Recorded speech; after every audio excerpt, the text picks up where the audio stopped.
Hey everybody, hope you're having a great day today. I've got a fun project on the bench today that I have been really itching to get started on. I picked this guitar up about a week ago from Facebook Marketplace. Uh, did a trade for it. I had a couple lower end guitars, and then this guy had this guitar, which obviously you could tell needs some work. We're missing screw here. You can tell that two of the pots are broken. We'll have to get those replaced. Missing a switch tip here. The jack is very loose, but that's not that big of a deal. And then it's missing the control cover plate on the back. The other thing he mentioned is that it needs a setup, which is kind of an understatement. It is extremely high action. You can tell got a lot of height in the strings here, and then the truss rod. Let me fret down here at the joint. The truss rod is extremely loose. There's a lot of room there, so we'll get all that set up. But what I really want to do is do some cosmetic upgrades on this. I've ordered some parts, which I'll show you here in a second.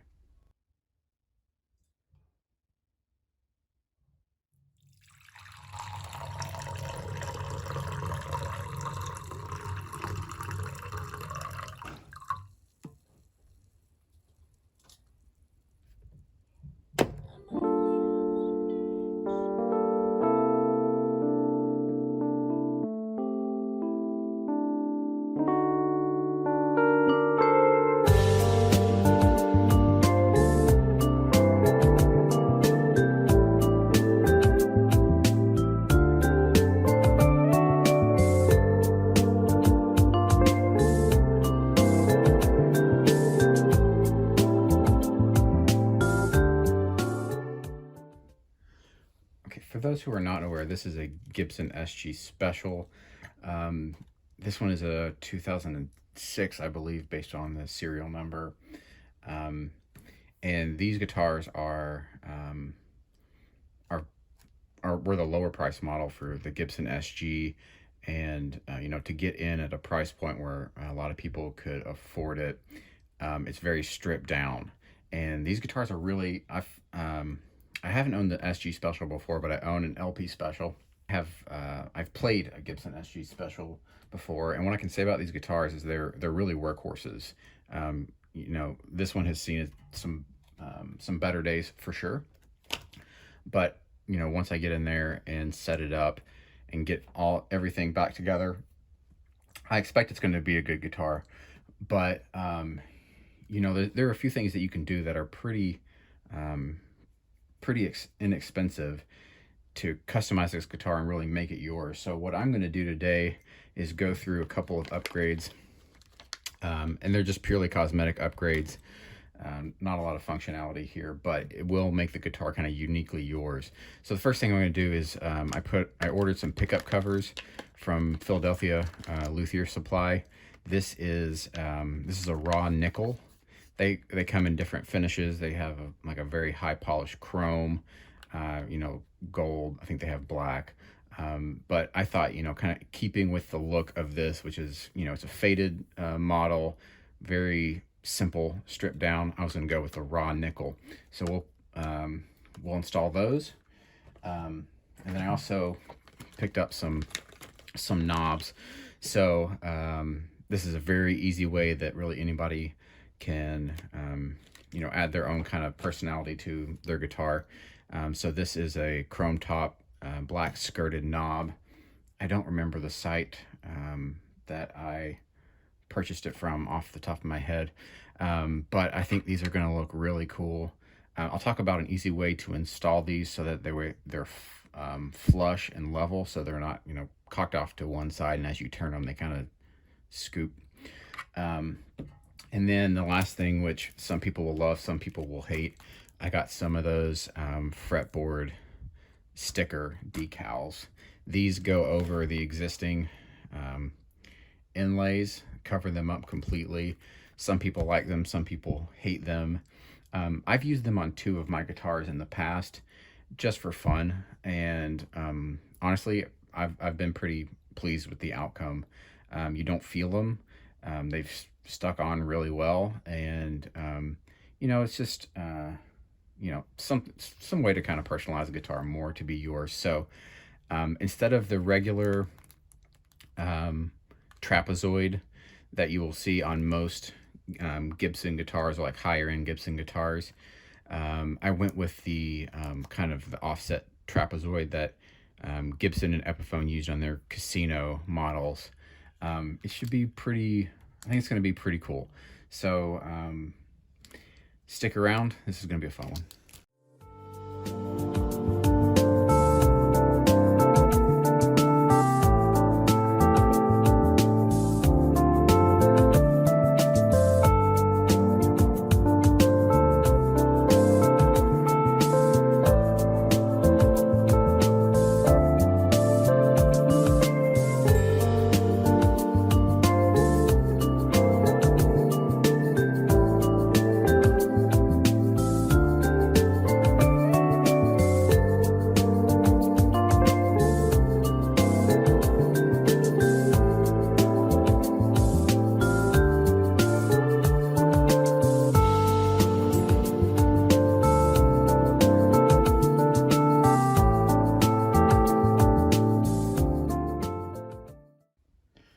I've cleaned up the pickups, and now I'm ready to go ahead and put the pickup covers on. There's a couple things I want to talk about before I do this. So if you order pickup covers, and if you get the ones that have the pole pieces drilled out, I just went for a solid piece because I like it better. I think it's pretty cool looking to have them like that. But you'll see if you get the ones with the pole pieces drilled out, they'll give you a sizing in millimeters, and one size does not fit all. So to get the correct measurement, what you need to do is measure from the middle of the outside to the middle of the outside. And it's not even going to be the same between the two pickups on a same guitar. The bridge pickup is typically a little bit wider because at that point the strings are a little bit further apart, whereas in the neck they're a little bit closer. So for these, which are Gibson, I believe these are both 490s, the bridge was 52 millimeters, and then the neck was 50. Doesn't matter for me because obviously no pole piece holes drilled. But if you are the kind of person that's going to get ones that will slip on top, just make sure that you get the right size. But one thing that will impact a lot of you, whether you doesn't matter what kind you get or what size you get, is to get these to fit on there flush. Most of the time you're going to need to lower these pole pieces, the adjustable ones, down. You'll see the non-adjustables are already flush with the top for the most part. This one's a little bit proud. You could push that down if you really wanted to. But these are adjustable, and most of the time they're sitting off the top by a couple millimeters. So all you have to do is just screw those in just like the way you would a normal screw. Right will get them to go lower in, left will raise them back out. You just want to get them nice and flush so that way when you put the cover on, it sits on there perfectly. All right, I've got the new covers on, and I'm already really liking where this is going. One thing to think about when you are putting on pickup covers, you'll see in a lot of places that people say you need to solder them to the base of the pickup. If not, they can create noise, unwanted noise, because they're not grounded. Myself personally, I've never run into that issue.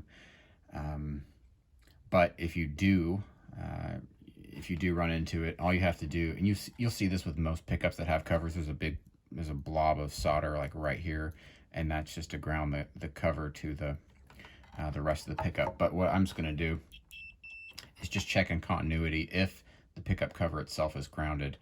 The outside wiring on a Gibson pickup like this, or I guess any other kind that has the outside shielding, that is grounded. So I know if this is in continuity with this, then they're both grounded. And I can see that there are. So I'll do the same thing over here. Let me move this out of the way. And I'll go to this one. So they're both grounded, so we're good there. All right, we've got the pickups in, we got the pick guard kind of sitting in place. I'm already very happy with how this is turning out. So next thing I'll do is finish putting the posts back in, and then I'm gonna turn my attention over to this section. So two of these pot shafts are broken. I think they're also rusted, frozen. So I bought new ones, and we'll talk about kind of how to pick out the right ones for you. All right, so looking at the pots as they stand now, you can see we're in a really bad spot. Like I said, two are broken, and they're also, I think, seized up from the rust. You can see there's a significant amount of rust under here. I don't know if this was exposed to moisture or something, but the pickup selector is also really difficult to move. I actually haven't plugged this guitar in, so I don't know if the electronics are functional. The previous owner said they were. So I'll take his word for it, and I'll try to clean this up first. I am going to go ahead and just replace all of these, even though these two are probably still fine. They still turn. And I could probably get these to work. I would just rather replace them. So really, when thinking about what you want to replace with, I'm not going to really talk about electronics too much, because this is more of like a cosmetic, you know, how to get your guitar to look different type of video. But I'll say make sure that you are aware of the value of the pot, and it's on the bottom of most of them. This one's 500K. I don't know if you can see it there. 500K is used most typically with humbucker guitars, which this one is, and then single coils use a 250. The difference is the higher the value, the more top end is going to come through. So humbuckers are a little bit darker of a pickup than a single coil. So if you use a 500, it'll brighten it up a little bit. Single coils are obviously just by their own nature brighter. So you do 250 for those. Otherwise, you can kind of you know, get a little bit more top end than you're looking for. Now, those are not, you know, rules that can't be changed. You know, whatever guitar configuration, pickups, whatever sound good to you, let's go for it. One thing to think about, since we are talking about putting new knobs on this thing, especially when you get into knurled or split shaft pots, which these are, you can tell it's split down the middle. And then I'm replacing with a solid shaft pot, which is, as the name implies, it's solid. So the thing to think about when you're putting new knobs on is that they're going to fit onto the potentiometers that you already have or that you're about to use. Not every kind is going to work with every different type of pot. So a lot of people are probably not aware of this, but there are really kind of two big values for the knurled knobs. There's an 18 and a 36, and that refers to the number of teeth around the edges. So if you buy a guitar knob that's meant for a 36 tooth, and you try to put it on an 18, it's not really going to work. There are ways you can get it. Mostly they're going to destroy the inside of the knob. But just be aware of that and try to buy the one that really works for you. The other thing I'll mention is that guitar knobs that have set screws in them, and I'll take one out and show you what I mean here. Set screw is just a screw that comes into the side. You tighten it, and then it will press against the post that it's on and kind of lock it into place. I typically recommend that you do not use a set screw with a split shaft pot, and the reason is because what will happen is people continue to tighten and tighten and tighten these, or eventually these will just smash together and break, and that's probably what happened on those. I find that the set screw type works best with the solid shaft. Otherwise, just make sure if you're getting the kind that don't have a set screw, they're the push-on kind. Make sure you're getting the kind that are made for the number of teeth that your potentiometer has.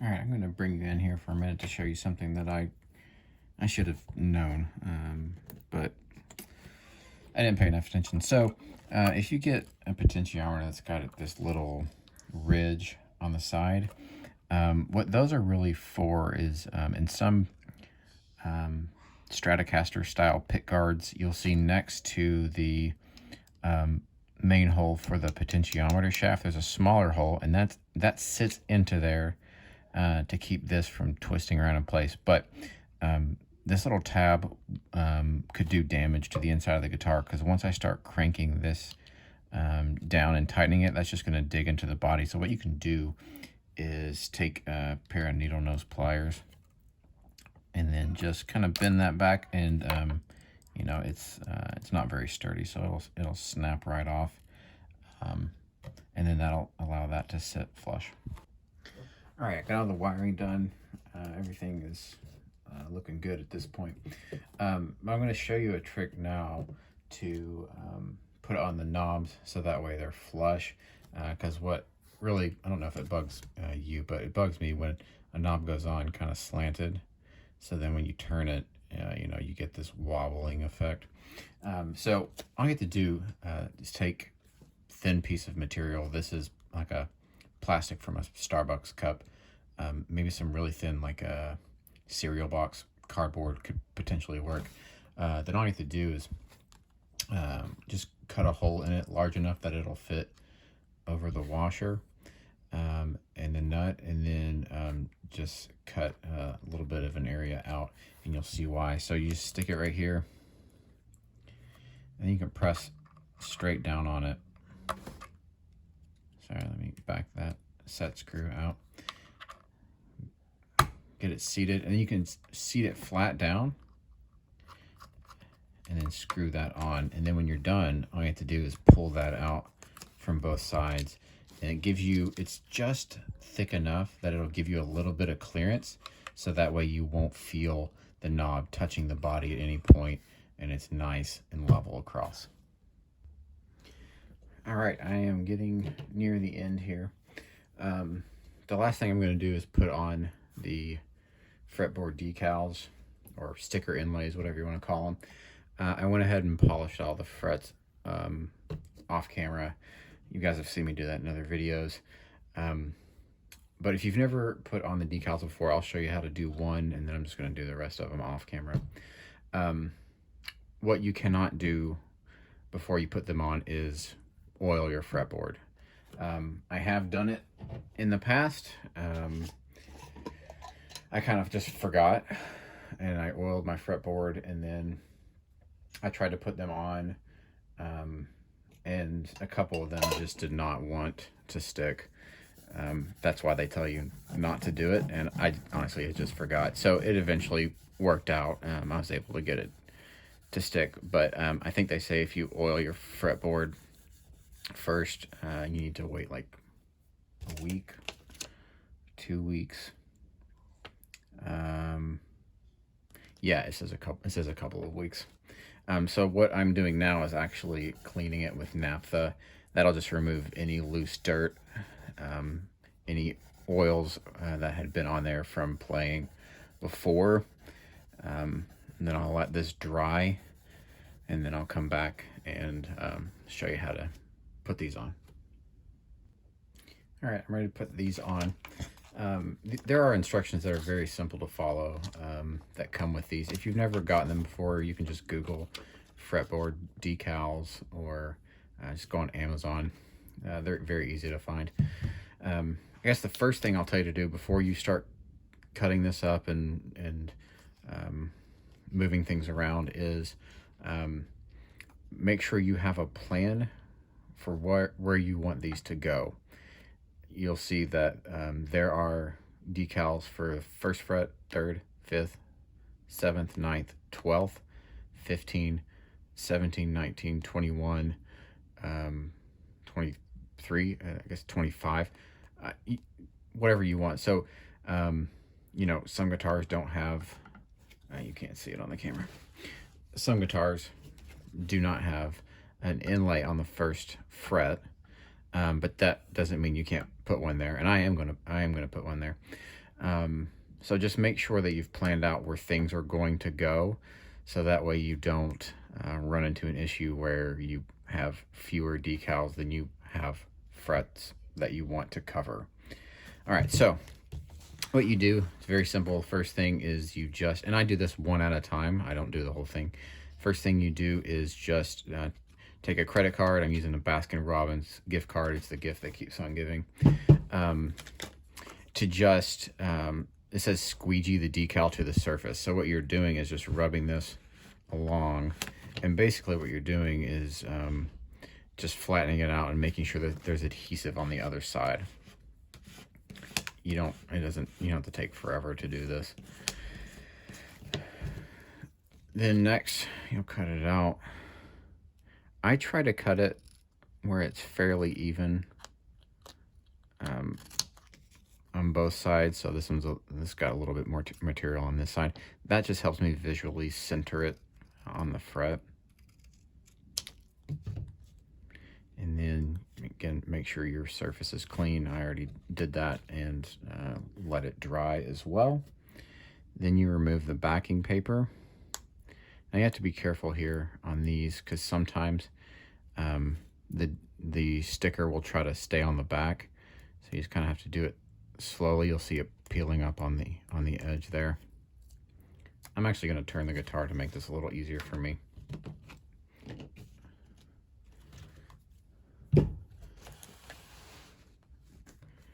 All right, and then what you'll do is just center it left and right, front and back, when you feel it's in a good spot. And this one's going to be a little bit trickier because, you know, they're asymmetrical. They're unlike the other ones that are typically used on a Gibson, where it's even on both sides.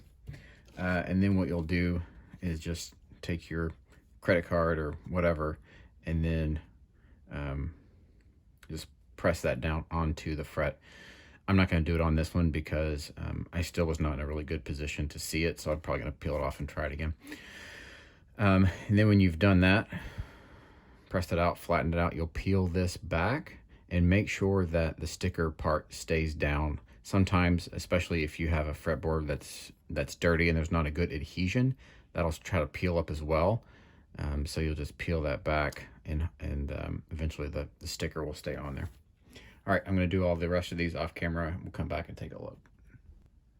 All right, I am all done, and I'm pretty happy with the way this turned out. This is the first time I have done this shape of sticker. I've done the Gibson trapezoids, which is the very standard one that Gibson uses a lot. I'll put a picture up. I've done those twice, and then I've done a block inlay on a Fender Modern Player Jaguar. Both of those are a little bit easier to position just because they're symmetrical. You get a better sense.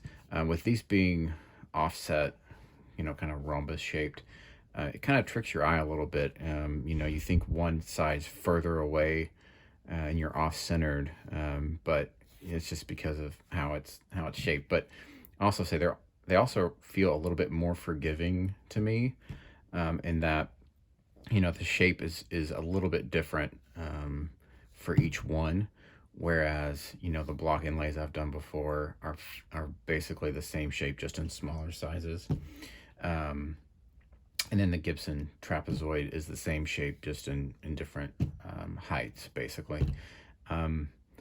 So while those are easier to position, they also are easier to get wrong. I'll say your eye just catches it easier. But where these are harder to position, but you know, I feel like they mask the error a little bit more. But overall, man, I'm getting excited about this. I'm ready to string this up. It still needs a setup really bad. I got into the truss rod access, and that thing is is finger tight. Like, it is literally falling off. It's just, there's basically no tension on the truss rod. I'll get the action in a good spot, but overall, man, just looking at the, just how it looks, yeah, I'm getting really excited about this one. It's going to turn out really well. All right, I've tuned it up to pitch. Still have not adjusted the truss rod, but you can see just how much space there is, quite a bit. So tighten that up and keep tuning it and get it in a spot where it plays well. All right, I've basically got this one wrapped up. The truss rod needed quite a bit of adjustment, so I'll have to hit that again tomorrow after it's had more time to settle. But it turned out great. I am really happy. A couple things I want to say before I wrap this one up. First, please give this video a like, subscribe to my channel. Really appreciate it. It helps me out. And then the other one is, when you're doing, just cosmetic modifications like this, knobs are a really easy one to do. And there's a lot of options out there. But what I'll say is, kind of cast your net a little bit wider. So instead of just looking for, just Googling guitar knobs, if you do that, you'll find a lot of the same stuff. It's a lot of Stratocaster knobs. It's a lot of, Gibson speed knobs and things like that. But knobs are, to a certain degree, fairly universal. So throw a search out there for, guitar pedal knobs, maybe amp knobs. There's knobs on basically, everything that's guitar related. So, cast a wider net, you might find something that really catches your eye that you may have not found just looking for a guitar knob. So, thanks for watching, guys. I hope you got some good ideas and try to, upgrade your own guitars. Thanks.